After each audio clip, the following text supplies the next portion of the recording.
लोकांनी आपल्या भल्यासाठी दिलेला सल्ला किंवा केलेली टीका आपल्याला मान्य नसते, सहनही होत नाही.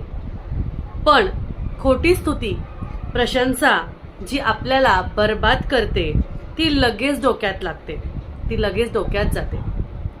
कर्माशी प्रामाणिक राहिलं की पश्चातापाच्या पायऱ्या चढाव्या लागत नाही. कार्य चांगले असले तर प्रभाव आपोआपच पडतो, कारण ज्ञानाची सार्थकता आचरणातच आहे. त्याचमुळे म्हटलेलं आहे, कर्म चांगले असावे.